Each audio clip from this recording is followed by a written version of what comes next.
Hi, I'm Stacy with Edgewater Creative. And I'm Tia with Done Classy Events. We're two small business owners who reside in the beautiful city of Dunedin, Florida. We love our charming city on the Gulf and want to share with you all it has to offer. Join us as we chat with business owners, event hosts, and charities located in Dunedin and other surrounding communities. So come along and meet us on Main Street.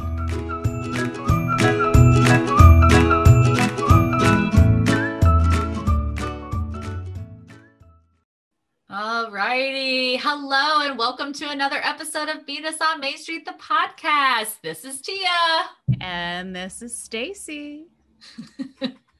And we are going to make this short and sweet for this intro because we have a lot of great information coming at you soon. Who do we got, Stacy?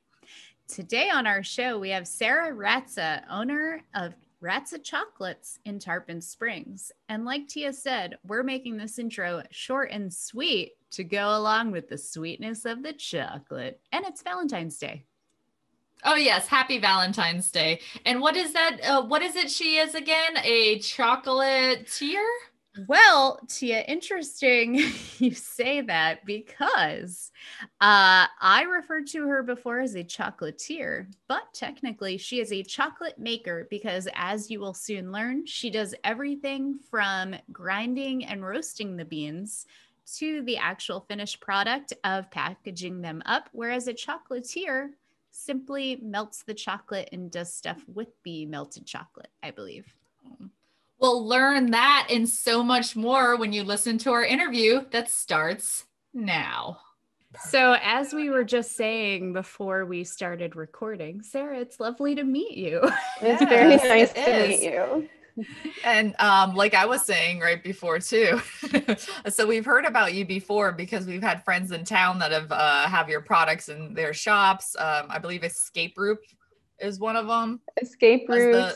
Yeah, Amelias Apothecary carried my chocolate. I actually haven't done distribution since I've opened up my storefront, which is about to happen again. I've just been so busy that I haven't even been able to think about getting my distribution going again. But that's my goal for probably right after Valentine's Day. Nice. Oh, there you go. So just have to get through. Shop. When did your store open? We opened August 14th of 2020. Mm-hmm. Nice. So yeah, it's coming up on the year mark of us signing our lease, which was May 1st. Oh, so, nice. Okay. That's nice. Right after the pandemic. Yeah. Perfect time to open a shop, take the risk, you know. That's right. I think so. I've noticed that though, that when you there's been businesses that have opened in like August, and it always seems to be that's kind of like the sweet spot because we were able, you can kind of still create the business because things were still back open again. Where like if you started in February, oh you got my shut gosh. down, and then you had 6 months of sitting there doing absolutely nothing. So at least August was like a yay, like this is when I'm starting, and at least you got to stay open. Yes, well, we have stay open. we have quite the interesting story behind all of it. So, and you're about to share it with us, right? Yeah, I am about to share it with you. So, Sarah, let's start off by introducing you to our guest. So we have with us today Sarah Ratza. Ratza. Okay. Yeah. Sarah Ratza from Ratza Chocolate in Tarpon Springs. And welcome to the show. As we were saying, we've heard a lot about you from some mutual friends. So we're excited to finally get to meet you in virtual form. I was going to say virtual person. Yes. Hey, let's just coin a new word as virtual person instead of in person. It's virtual person. There it is. Trademark. It's going to catch meet on. Us on Main Street. TM, meet us on Main Street. We've been coining so many new phrases and things lately and inventions. Anyway, so Sarah, tell us a little bit about yourself. Well, my background is in studio art. So I've done a lot of pretty much anything artistic. I feel like I've gone through the journey of my degrees in studio art. So I've done actual studio art. My study in school was graphic design and metalsmithing and jewelry design. Those were my concentrations. Oh. So I feel like everything I've done in my life has been kind of kinesthetic and always working with my hands. And I've also been a teacher almost my whole life also. So I feel like my business has kind of merged all of those things. Nice. So how did you get into chocolate making? I mean, it is another artistic form, I guess, but in a culinary sense. But have you always been into chocolate, or tell us a little bit about that? No. And if you would have told me 10 years ago I would be making chocolate and have my own shop, I would have said that you were crazy. So basically, it's interesting. So when I left school, I left and went to New York City, and I've actually went to school in New York for a couple of years. And I wanted to be a graphic designer for like a fashionable magazine, or, you know, these dreams of like, I want to be at the top, and I want to dress really fancy clothes and walk along the streets of Manhattan. And 9/11 happened. So after 9/11, I went back to school to finish my senior year of college, and it was like the floor almost like just dropped out. So I ended up following my dad to Florida and became a graphic designer here, and kind of quickly realized that it wasn't fulfilling to me, and it was really hard for me to be in front of a computer screen for so long and just work in front of a computer in the dark. So I decided to become an art teacher, and was an art teacher for around 7 years. And my dad had passed away. And during this time, I started studying holistic health. So I had a child during this time. My dad had passed during this time. I started studying food and nutrition at this time. And my journey just kind of led me towards the steps to where I am now. And after my dad had passed, I quit my job as a teacher and started my own business, which was at the time, it was called The Homegrown Home. And I was selling American artisan eco-friendly goods and basically doing home party style, where I was going to people's houses, I was going into people's businesses, setting up tables and selling these goods. And I wasn't really in a good mental state at the time. After my dad had passed, I had a 1-year-old. I took it very personally when people didn't want to buy eco-friendly things. I was just like, why don't everybody's buying all these cheap toys? Why do they not want to buy like these good wooden toys for their kids? So it was just a stair step to pushing me in the direction I needed to go. And at the same time, my best friend owned a coffee shop, and she had 2 employees quit on her. And she's like, Sarah, do you want to come help me in the coffee shop? And so I was staying at home at the time with my son, and no adult interaction. He was 2 at the time. And I'm like, yes, get me out of my house. I need to have adult interaction. And so I became a barista, and I was working, it was an organic coffee shop, and I was helping her with her menu. So she had just started to serve food. And so I started with raw foods and getting her desserts made. And so I started doing raw chocolate, like in the shop. And I just found such enjoyment with making the chocolate. And we were doing it in a way where it was a cacao powder and a coconut oil and a maple syrup, and you would blend it together till it was creamy, and then we'd refrigerate it. And I just was like, chocolate, this isn't chocolate. How do you make chocolate where you don't have to refrigerate chocolate? And so kind of at the same time I was studying chocolate, we were also working with essential oils. So I started getting into my plant studies at this time. We're like, wow, look at these like chemical constituents in these essential oils, and look what they can do. And so my holistic healing, my food and nutrition, my plant medicine, my love for coffee, my love for food, it all kind of merged at this point when I was working in the coffee shop.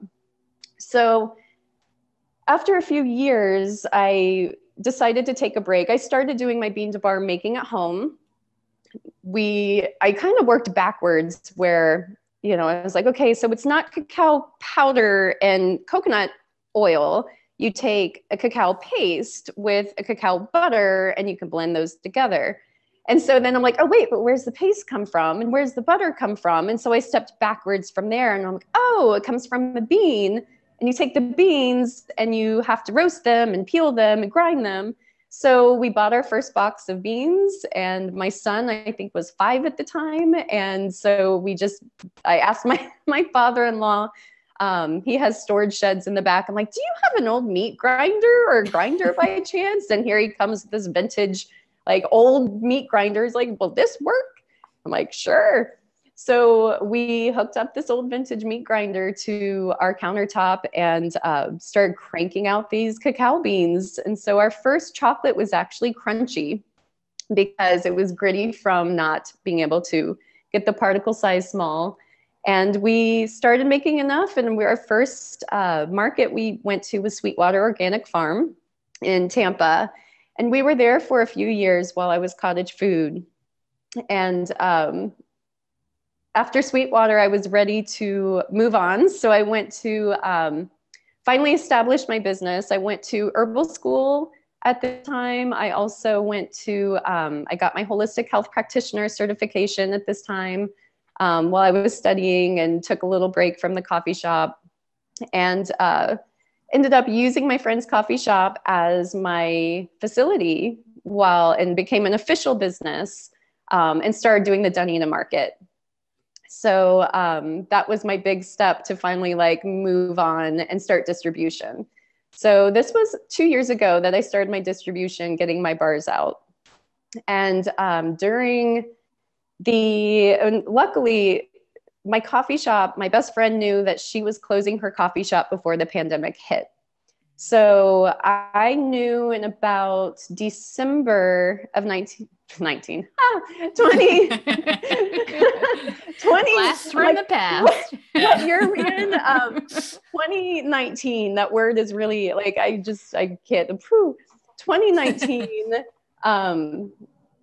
December, she knew she was closing her coffee shop. So I kind of was already getting the wheels in motion to like thinking like, okay, where am I going to go? My machines run 24 hours a day. She had no problem with it. It was like a second home to me. But who else would let me run my machines for 24 hours a day, because they're loud, and to allow me to use the facility in the way I need to use it? And so I knew there really wasn't a good option other than me getting my own space. Mm-hmm. And so I just started saving all of the money and like just every little penny, putting it aside, and was ready. Her shop was closing April 1st without even knowing the pandemic was about to hit. So on March 1st, I had put a deposit down on the space that I'm in now. And then 2 weeks later, we all got put on lockdown. Mm-hmm. So it kind of freaked me out, where I'm like, oh my gosh, I have this space and I don't know if I'm going to be able to open. Right. So it almost worked out in my favor, where I let the people know, like, I can't sign the lease right now. I have to see where we're headed. And so I was able to put it off for about a month and a half, kind of sit through things. My husband was out of work, so he is a musician. So during the pandemic, we kind of just had this moment where like, okay, you're not working. I don't have a permit to even make my chocolate. And of course my husband's like, well, let's just make it from home again. And I'm like, well, that's like stepping backwards, so I don't know if I want to do that. We're just going to have to go through with this. Like, I can't lose my business. So he was a little hesitant. He dragged his feet a little bit, but I'm definitely more of that. Like, nope, we're just chancing it. Nope, we're just going to take the chance. And May 1st signed the lease, and we got in here, and it actually has been such a blessing, because during the whole craziness of the pandemic, I had my door shut and locked, and I was painting walls, and we were ripping out carpet, and I had my music blasting, and it almost made me forget that there was anything happening outside in the real world. Yeah. So it's awesome. It was the perfect time to do it. Yes, it was. Yeah. Mm-hmm. And especially like you said too, there is that time where you have to create your space too. So that worked out, because then by the time you were able to open. Yes. Again, so. Yeah. So, awesome. But I do have a culinary background that kind of ties into all of this too, which is really interesting. I personally have never been a chocolate person. which is, it usually shocks most people. When my mom was the chocoholic in my family, my dad was not much of a chocolate person. And I think I inherited that from my dad. And I've always been like, oh, peanut butter cups, you know, or something like Snickers bars or things that have chocolate with other things. But my mom was always like, what do you want for your birthday? I'm like, vanilla cake. And then she'd like bring me chocolate. I'm like, I said I want vanilla. So I've come to find that there's just so many chemical constituents in chocolate that it affects people's brains differently.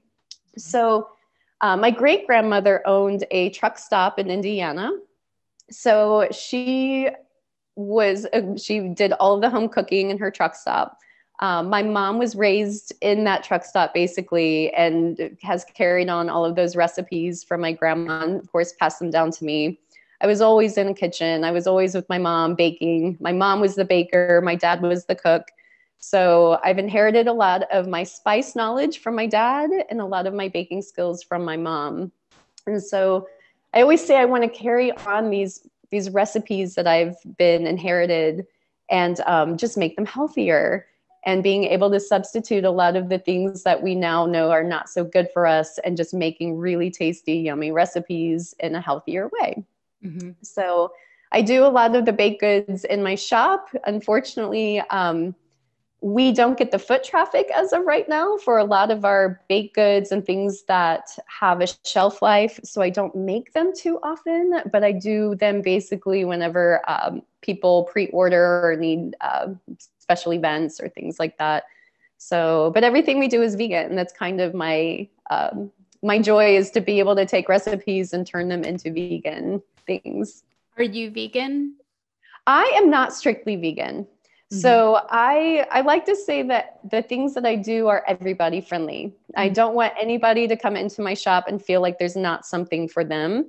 And honestly, chocolate doesn't need dairy. It doesn't, like, the things that I make, they don't need the dairy. And I'm really cautious. I was lactose intolerant since I was little. So I'm very studying health and nutrition. I'm very cautious of how much of these things I would put into my body. Dairy, I definitely don't do like a lot of ever. But medicinally, very much like I use food as medicine. Mm-hmm. So that's where I like to step in and say, what does my body need at this time? And like with chocolate, you don't need it. So. Yeah. I noticed on your website, you said something about you only do dark chocolate. Is that right? Technically, everything we do is dark. So I believe the cutoff it's kind of ridiculous. Dark chocolate, I think, is like a 50%, and it's considered dark, which is super to me. Like a 50% bar would be extremely too sweet. Mm-hmm. So our lowest percentage bar is a 65%, which is our coconut milk. And it is basically people that are going to want my chocolate. So, right. You know, a 50% bar, even at a 50%, that's hardly any chocolate in a chocolate bar. So I just kind of stuck to my guns, and I'm like, you know, like I make chocolate. I don't make sugar with chocolate in it. So. Well, I love dark chocolate, so I'm happy about that. And I'm looking forward to our filming next. Oh, I can't wait. You guys are going to have so much fun.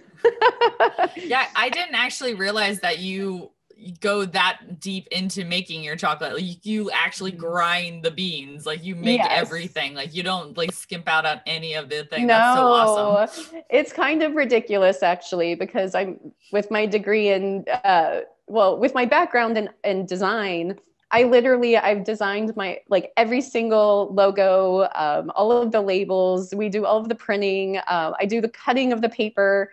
I mean, every single bit of this craft, other than growing the plant and pulling the seeds out of the pod and fermenting the beans, I do it all. Oh my gosh. That will be your next step.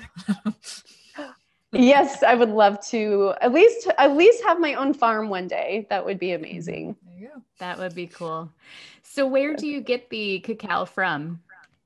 So we source only from Central and South America, mainly because in my studies of chocolate, that's where cacao originates. That is where they used to go to get the beans to sell them. I mean, it used to be used as money.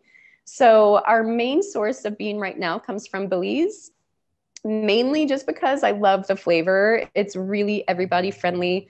It has cherry notes to it. It's not too earthy, and it's just a really delicious chocolate. My favorite beans I've ever had came from Peru, and they're all seasonal. So it really just depends on what the crop is like at that year. I haven't seen a lot of beans from Peru recently, and I think that it's mainly, I feel like they had flooding a couple years back, and I think that affected their crops.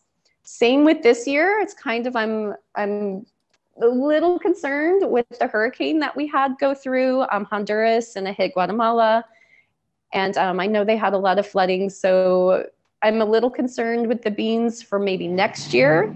So, you know, it really just depends on the crops. But I like to do single origins and do smaller batches of different origins as well. So even though all of our chocolate is from Belize right now, we like to bring in, like I had a Guatemalan and I think a wild harvested Bolivian, which was really cool. And we had one other origin. We do Honduras, Ecuador, and then when it's gone, it's just gone until we get smaller batches again. So, well, that's the beauty of your shop too, is that, you know, it's constantly rotating flavors. So you keep it fresh. So I know you have different kinds of interesting use a lot of organic, I'm not, I can't think of the word, not products, but add-ins or whatever. Yes. Ingredients. So, ingredients. Yeah. Yes. So everything we use is organic. So need more coffee.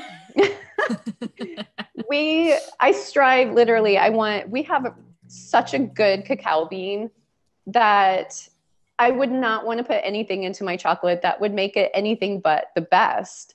So everything we use is organic. The sugar that I use is called panela, and it comes from Colombia, and it's actually from a sustainable farm, which is really important to me, that we make sure that we're trying to leave a small footprint and that we're not contributing as a business, because I think businesses are what contribute to a lot of the waste in our country. It's our responsibility to package things that aren't going to be around for the rest of our children's lives.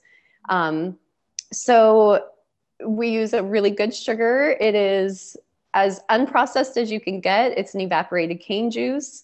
It's actually, I call it like our gold. It's a golden color, so it's beautiful. And it actually has, when you're using an evaporated cane juice, you're still getting vitamins and minerals from that product.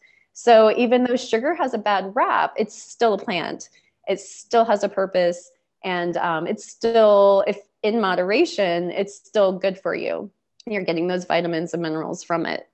So, and then all of our plants that we use, all of our herbs are all organic and sustainable. We use really good dried fruits. So the fruit that we get is all sugar-free and oil-free, because I don't want those flavors in my chocolate.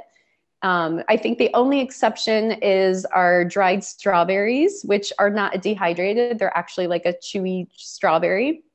Those haven't added cane sugar to them.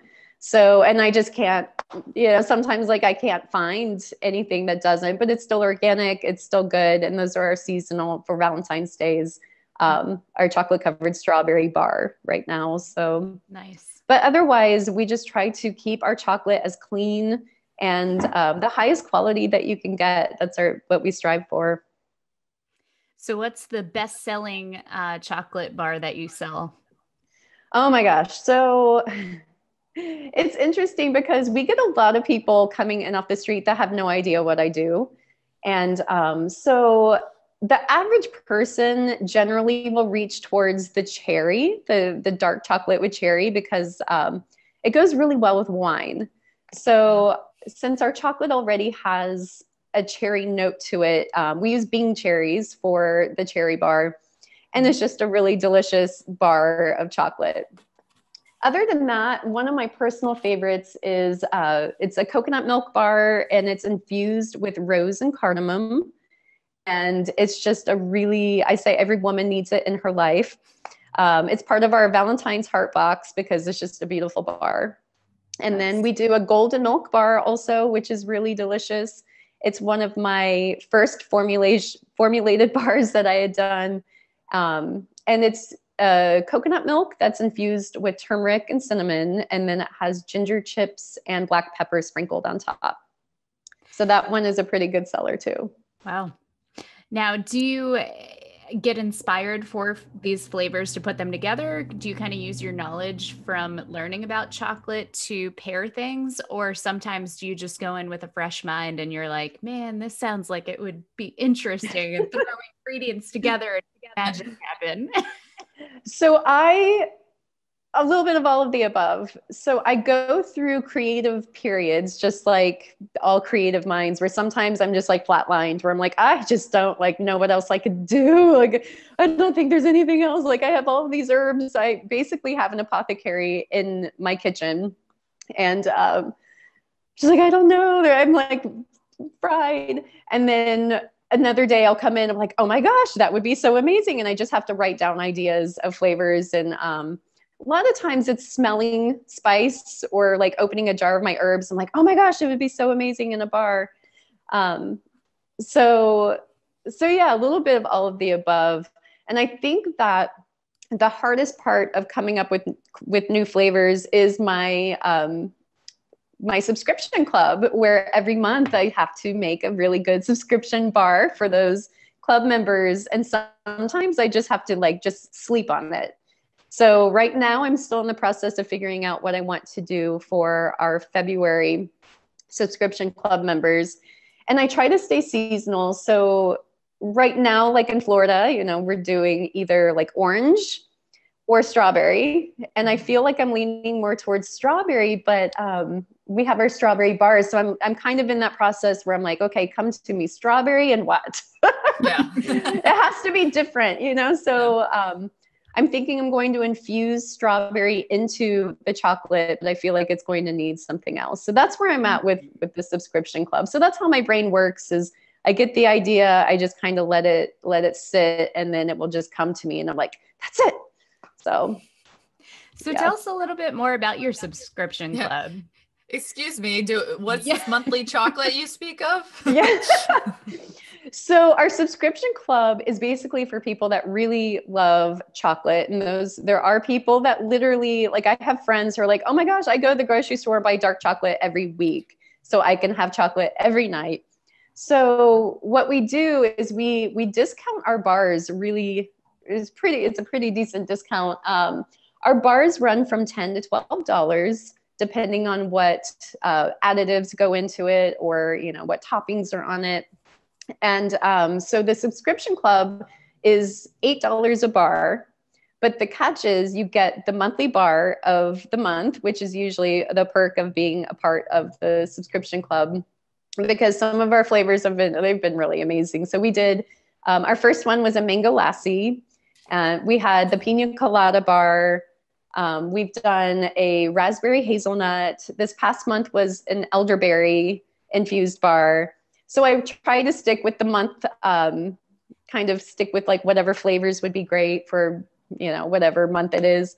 And so yeah, they come out to about $8 a bar. And then you also get 2 other bars that I pick. So that's kind of the downfall of it, is you don't know what you're getting each month. So if you're, you know, you really hate almond, I might put a almond bar in there and you're like, oh, I got an almond, but I don't know anybody that has ever said that to me. So but give it to a friend. I was just going to say, the That's right. thing is give it to a friend, introduce them to your chocolate, and then they'll sign up for your monthly club. Exactly.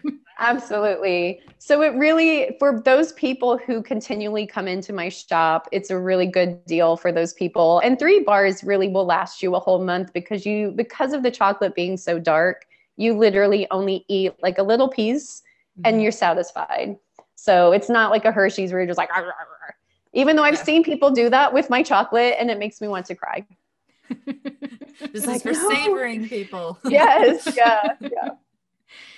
So you do ship the monthly club also too, right? So they don't have to be local. Yes. So we do flat rate shipping. I am working on trying to find an alternative way to get my shipping cost lowered. Right now, it's $12 flat rate. It's USPS. We have to insulate all of our boxes. So what that includes is going to be your bars. We insulate it in like an insulated pouch, and then we also put ice packs in there. So we do ship all across the country. I've shipped to Washington State in August. So we've got the shipping part down depending on wherever it's going. So, and then we do the local pickup in our shop. So if you're part of that local pickup, you can come anytime. And we have a section in our back room where we just go grab your bag and you just come and get your chocolate. Nice. So I know you mentioned that you are not really a big chocolate person or never used to be. Yeah. How about your family as far as like your husband and your son? Are they just in heaven that you have a chocolate shop or I think so. I think that they're kind of along the same lines as I am, where we get chocolate so often. It's not as, I don't want to say it's not as special. I definitely keep a little bit of chocolate in my nightstand. I always tell people, put your chocolate in your nightstand. It's the best place to keep it. And anytime I open my nightstand and I go to like uncrinkle that paper, it's like my husband and my child like hear it. They have those magic ears where like, chocolate, chocolate, like, it's mine. Because I don't give myself chocolate that often. So I definitely gifted myself with, I saved one of our pina colada bars for, I think that was our September bar. And I kept one aside and gifted myself for Christmas, the pina colada. So. Did you wrap it and everything and put it under the tree? It was in my stocking. Yeah, I slipped it in my stocking. So, yeah. Awesome. Yeah, every flavor that you've mentioned, by the way, my mouth is drooling.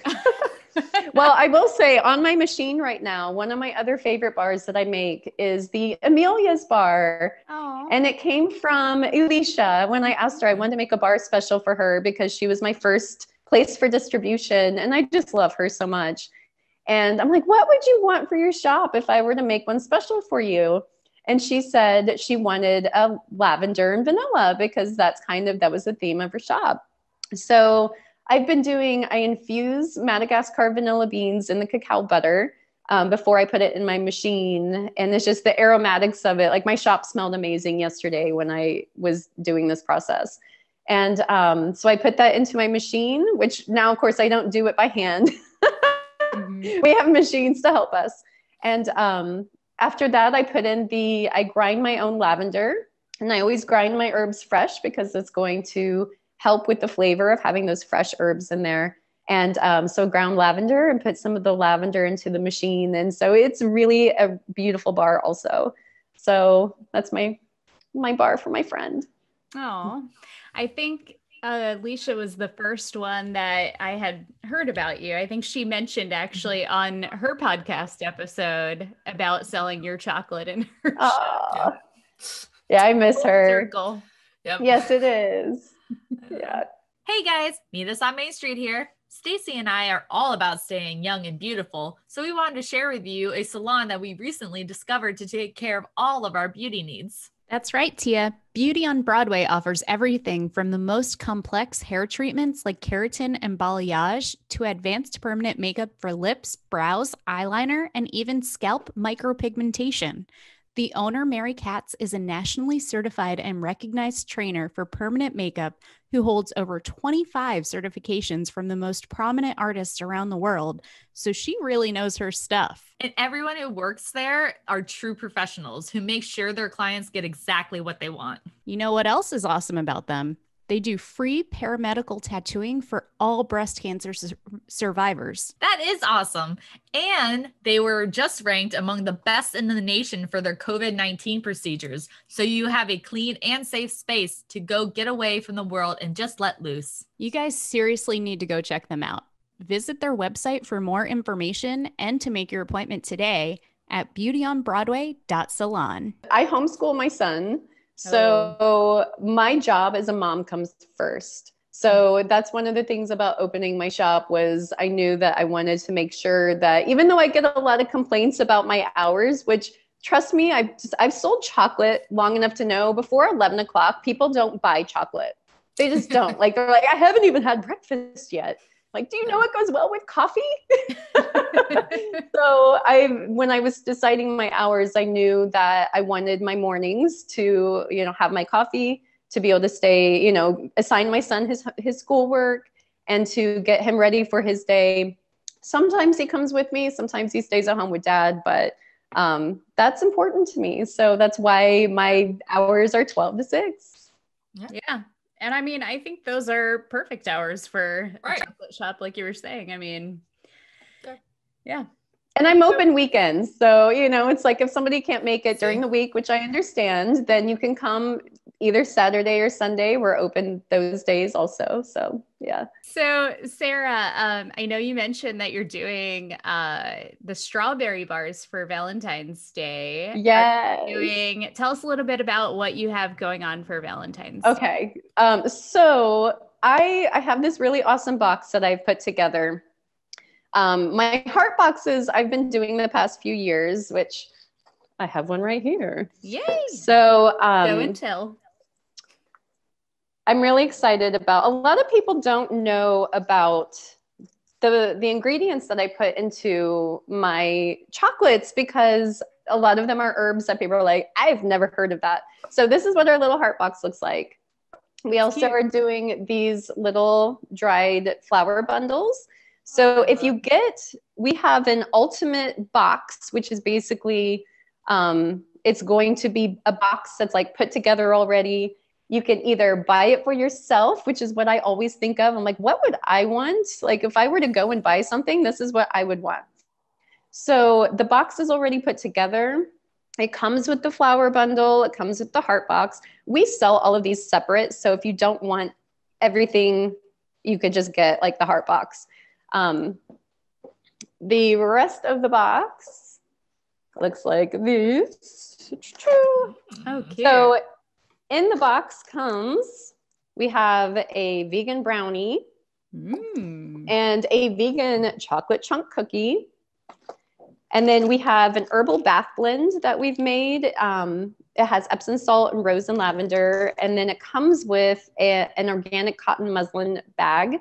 So the bag is reusable. It's for your bath. So you put your herbs in there, you put your sea salt in there, you put it in the bathtub. If you're taking a shower, you can hook it right onto your shower head. So that way it will still like go into your shower. And then we have tea, 2 little things of teas. It's about 2 to 3 servings. That's going to come with it as well. And so for our heart box, this is where I get excited. So it comes with the chocolate covered strawberry. They come with 5 of these 1-ounce bars. It has the strawberries and cream, which is the same thing except with coconut milk. We have the rose cardamom, which is one of my personal favorites. The self-love bar, which is our bar that is what is called the adaptogenic. That's what term that a lot of people are hearing recently. The adaptogenic herbs, which are going to be reishi and chaga mushrooms, has Siberian ginseng, which helps with energy. It has rhodiola, which is really good for just that keeping your body happy and healthy. And I think that might be it, just like rolling ingredients off the top of my head. And then the last one that we have in our box is called the Aphrodite bar. And that's one of my favorites for Valentine's Day. It is made with women in mind, even though it is not specific to women. Men can also benefit from this bar as well. The main ingredient of that bar is called Damiana. Damiana is a flower, and it is known to help support our, how do I say this? We are explicit if you want to use any of those words. It is good for warming. It is a warming herb. So I always say it's kind of like it warms you from the inside out. It is good to help with arousal. And if you have any kind of dysfunction, that herb is really good for supporting those things. And then it also has some other, it has maca, which is, again, all of these herbs are going to be helping in those same aspects. Maca root, rose has 2 Ayurvedic herbs, which are called shadavari and muira puama. So all of those herbs are really good for those things, but cacao is already an aphrodisiac. So we're basically taking an aphrodisiac and adding in more herbs that are also. So basically, you just start having steam coming out of all parts of your body when you eat them. I would say the main thing is it makes you feel good. Like, it's interesting because, like, when I formulated this bar, it's kind of ridiculous. I'll never forget. I was at home. And so, you know, when I come up with my formulations, I'll add and then try and add and then try. And I remember just that feeling of standing in my kitchen and like licking the spoon and like, oh my gosh, like this just makes me feel warm and like happy.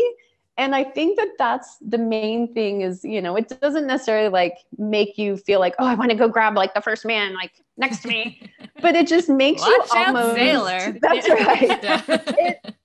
It almost just makes you happy. Like, and it's so interesting because cacao does that anyway. I always say I'm in the business of happiness. Like, the people that come into my door leave happy. And that is like the best thing ever.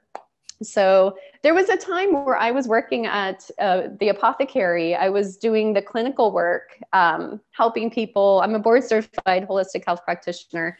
So I was really excited about like helping people with their diet and getting the proper herbs to them and working in that aspect. And I was doing chocolate on the side just as part-time. And I would have people come to me and I'd be like, okay, we're going to start with your gut. Let's help heal your gut and get this diet changed. And I would never see them again. So I would take it personally where I'm like, why don't people want to like get better and heal themselves? And then I just decided, I'm like, you know what? I'm going to go full time with my chocolate because people leave me happy when they leave with my chocolate. And then I can just slide their herbs into their chocolate. There you're doing the same thing. That's so great. You're tricking everyone into being healthy and happy. Yes, absolutely. I am providing people with happiness. I have actually had, it was the most humbling moment, a woman come into my shop, I want to say in September, and she had not left her house since February. And she left her house to come and get chocolate from me. Wow. And it was one of those moments where I'm like, this is really powerful. Like, what I'm doing is really powerful. Yeah. So I think that's the drive that keeps me going, is knowing that I'm giving people happiness. Yeah. So that's beautiful. That's crazy. I love that you're a chocolate apothecary. Like, you literally, that's exactly what you then, and that's so unique. I've never heard of any kind of business like that anywhere. Yeah, I love it.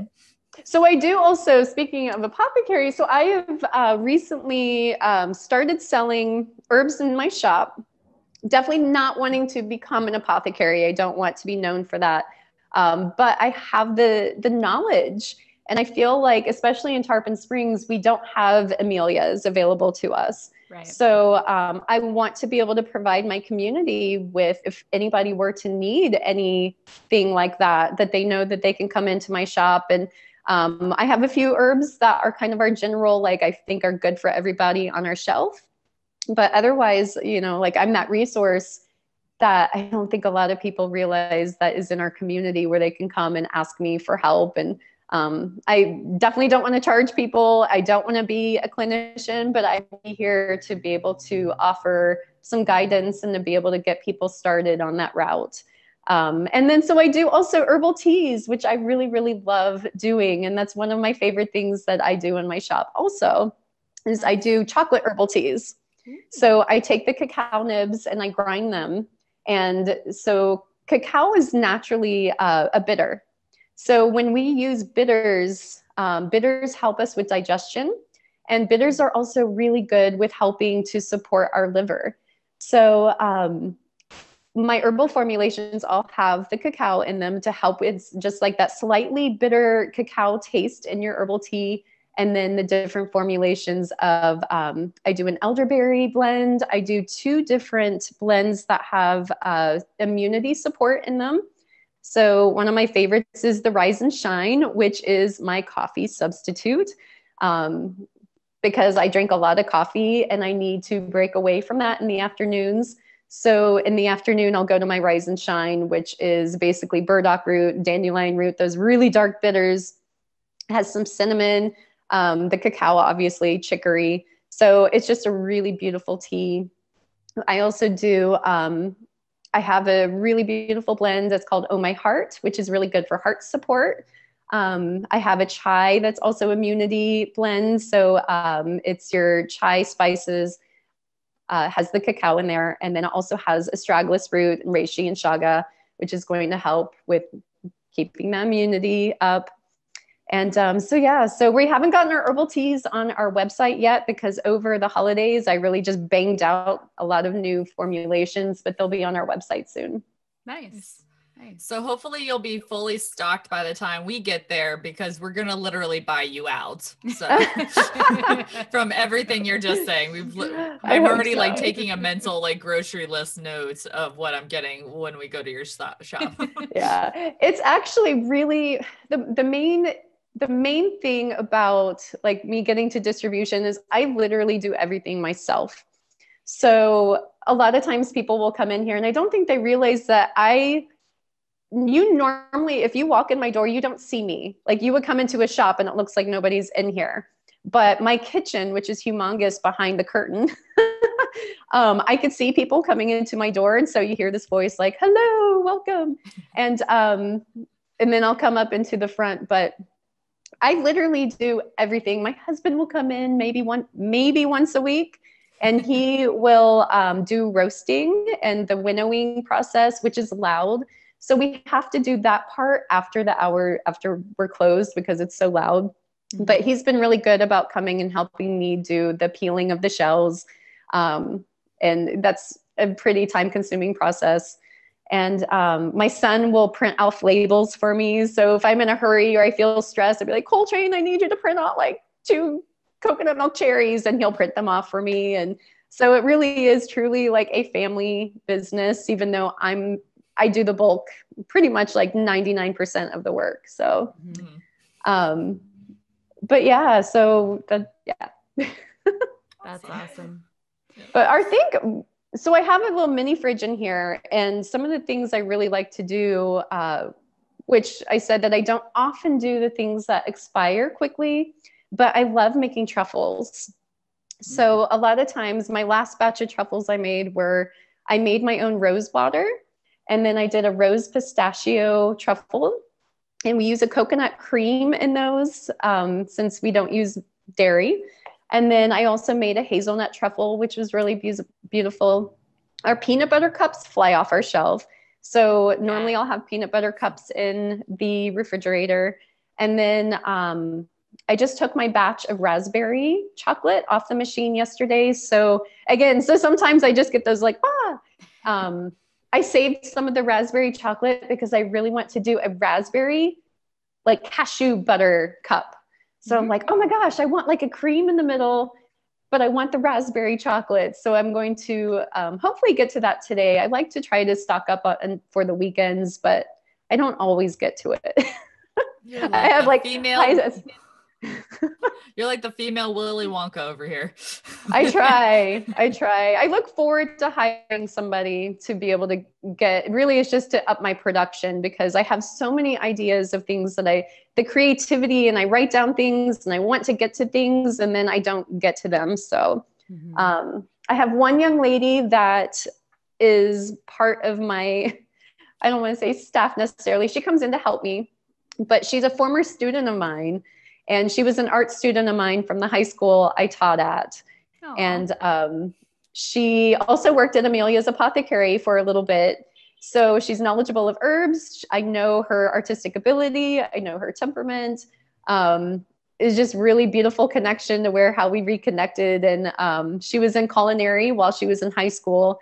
So she kind of just stepped in, and she helps me about once every couple weeks. So it's definitely not enough. And I keep trying to pull her She has another job. So I'm like, oh, please, how can I get you in here all the time? So, but that's my goal, is to hire some help this year so that way I can up my production. Mm-hmm. Well, I think alone you're cranking them out at a fast pace. Like, I'm so amazed at everything that you do. And even just looking at what's behind you right now and how stocked you are, I'm like, I don't do enough. I mean, I feel so lazy now. I mean, look at how bare her walls are behind you, Stacey. I mean, you don't have anything. No chocolate, no tea. No herbs. Nothing. Well, you'll have two little helpers next week for our Stacey and Tia Juice Stuff video. I cannot say that we will help production. We will probably hinder it. Sarah, where are you located in Tarpon Springs, and how can someone find your website to order some chocolate or sign up for your monthly club? All right, so we are right downtown. We are a little bit difficult to find because our signage is not humongous. Actually, we are next to a little falafel shop called Madeline's, which is a humongous sign. So you will probably see Madeline's. We're right next door, and it's actually right across the street from the Greek Orthodox Church, which you can't miss. Oh, yeah. So we're right on the cross street of Tarpon Avenue and Alt 19. We get a lot of complaints about parking. We literally have a parking lot that we can see from our window. So it is diagonal from us. You have to cross Alt 19, but there are signs. You just press the little crosswalk thing and you can walk across the street, and we're right here.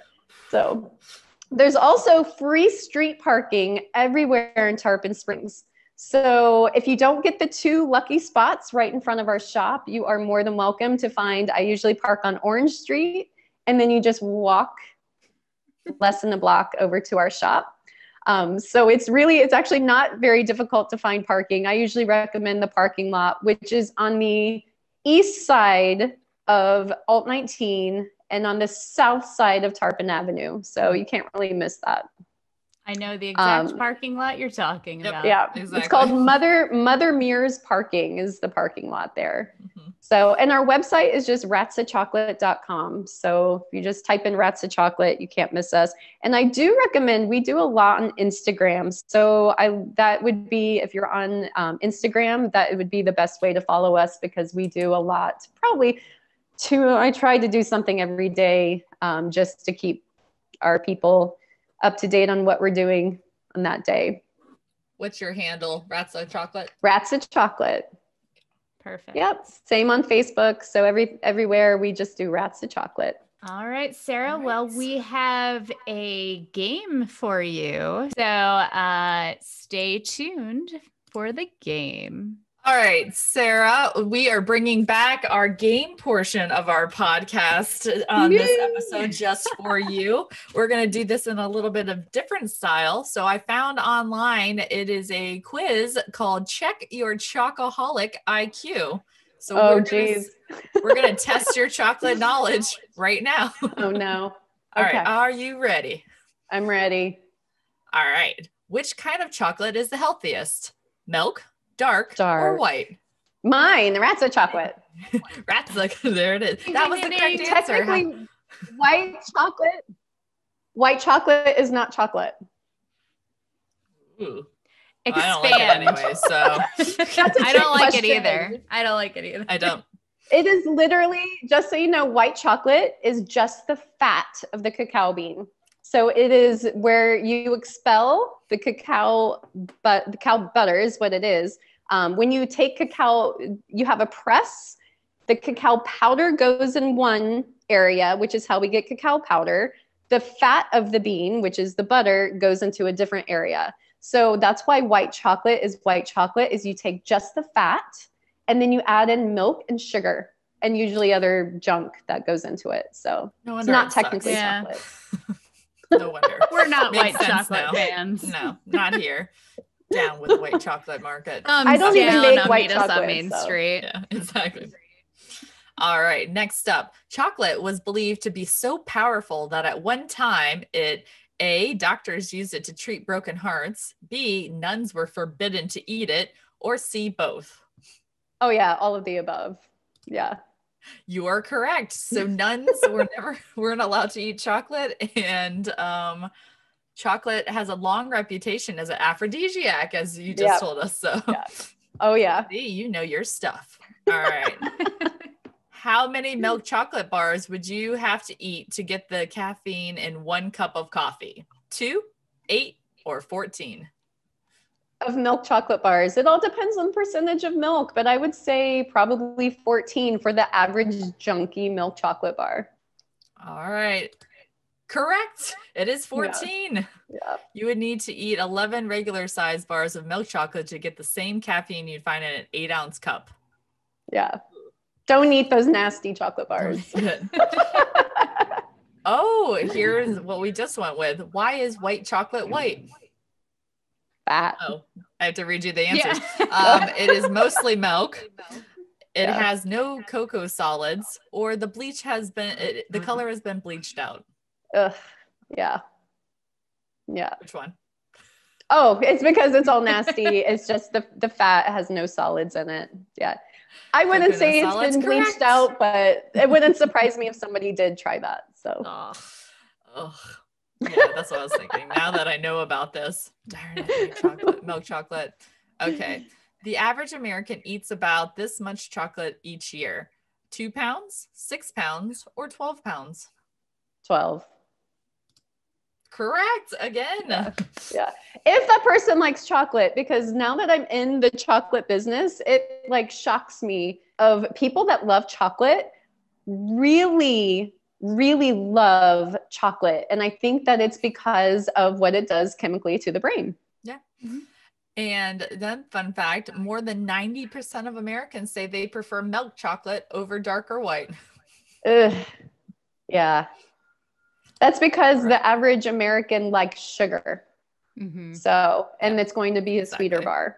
Yep. Ooh, this one. When do people buy the most candy? Valentine's Day, Halloween, or Easter?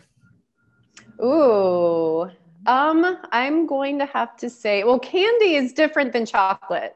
So I think that if it were candy, it's going to be Halloween. If you were to have said chocolate, then it would be Valentine's Day. All right. Let's see if what their answer is. Halloween. Correct. Believe it or not, Valentine's Day isn't number 1 when it comes to sweets. Man, this is too easy for Sarah. I know, right? I think you're so far the best answers of all of the games that we've ever played. All right. Why is chocolate associated with love? A, it makes you happy. B, Romeo gave it to Juliet. Or C, it's addictive. Honestly, I don't want to go as far as saying it's addictive, even though I do have regular customers that come and see me all the time. I'm going to have to go with A, it makes you happy. Correct. There are hundreds of chemicals that work on the brain. It stimulates it like opioids. Yeah. Yep. I thought you were going to say Ovaltine for a second. Ovaltine. Well, and I will say also, so cacao is super high in magnesium. And I'm convinced that women tend to gravitate towards chocolate at the time of their menstrual cycles because we tend to fall low in our magnesium. So I feel like that's part of the reason why women tend to want chocolate at that time. And it also makes us feel good. Yeah. So when we feel like we're not so hot at that time of the month, we tend to use that to make us feel better. Makes sense. Yeah. All right, 2 more. She's adding things to this quiz. I know. Exactly. I like this. We should have just did this as the interview. We could have just asked her the questions and went with what can you add to your brownie mix to pump up the chocolate flavor? Instant espresso powder, applesauce, or crushed graham crackers? Yeah, it would be the espresso. Espresso? Ding, ding, ding. But coffee and chocolate. Yeah. All right. And last but not least, which part of a chocolate Easter bunny do most people eat first? Ears, tail, or nose? The ears. That one was too easy. Yeah. I know. Poor Easter Bunny. At least he can't hear us saying that we're eating him. All right. Well, 10 out of 10. Look at that. You get the triple ham horn. Congratulations. And thank you so much for being on our show today, Sarah. Thank you. Thank you, Sarah. We'll see you next week for our Stacy and Tia Do Stuff filming. I can't wait. Us too. Thank you so much to Sarah for being on our show today. We learned so much about the chocolate making process, and I have to say her chocolate is pretty delicious. So go check it out. It really is. And stay tuned at the end of February because we also have a video coming at you, one of our Stacy and Tia Do Stuff videos, where we get to do the full process of chocolate making in-house at Ratza Chocolate. So it's a lot of fun. And we, as usual, have way too much fun. And you will just have to watch it for yourself to see what's in store. Yep. Be on the lookout for that on our YouTube channel and also on our Facebook page. So if you don't already, better subscribe. Exactly. Like, follow, and subscribe on all social media avenues. So we've got some events coming up. And I will be starting it off with today, when the episode comes out, Thursday, February 11th. We have a stitch and repair circle at the Resupply Market, who will be our future Earth Day guest on the podcast, and essentially bring in those small items that need repairs. And you will be able to circle around with some friends and a good old fashioned stitch and circle. Repair them. Exactly. So that is on the second Thursday of each month from 7:30 to 9 p.m. at Resupply Market. Perfect. And on Saturday, February 13th at 12 p.m., there's going to be a partner yoga workshop at Heat Yoga and Fitness Studio in Clearwater, which sounds pretty interesting for a date night right before Valentine's Day. So grab your sweetie pie and go get in the mood for some partner yoga. Some hot and sweaty partner yoga. Bow, chicka, wow, wow. And before that, though, do your good to help the environment by going out at 9 a.m. on the Dunedin Causeway for Salty Souls February beach cleanup. So before you get hot and sweaty with your partner, go and get hot and sweaty on the causeway, pick up some trash for a good cause with Salty Souls cleanup. There you go. And next, we have our recommendation for what you're going to be doing on Friday, February 19th, which is going to be watching us for our virtual movie night live on our Facebook page. We're going to be watching High Fidelity with our perma-guest, Brian. So watch along or just watch us being ridiculous as always live on the Facebook. And this is his birthday month, so this is his choice, and he picked a rom-com out. And I love John Cusack, so it's a good in between. It's great for guys, great for girls, great for John Cusack lovers, whoever you may be. So I've never seen it before, so I probably actually won't be doing much talking because I will be absorbed by the movie. It's one of Jack Black's like OG films too. Really? So, fun piece of trivia. All right. Fun. Stay tuned. Stacey will be quiet for 2.5 hours.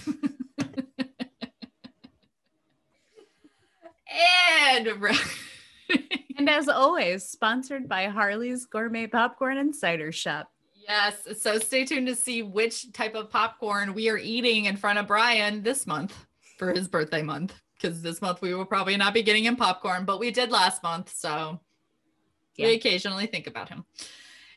And rounding out our events for the next couple weeks, on Saturday, February 20th from 10 a.m. to 5 p.m., Local Topia is back in St. Petersburg at Williams Park. It's a giant vendor festival with a bunch of different local vendors from the St. Petersburg area. They're all down at Williams Park with a whole bunch of food trucks as well. So I'm sure that they are making it socially distanced and COVID safe. So if you're down in the St. Pete area on February 20th, go on and check it out. I've been before. It's really fun. Nice. All right, guys, that's all the events that we have for you this week. and the next week.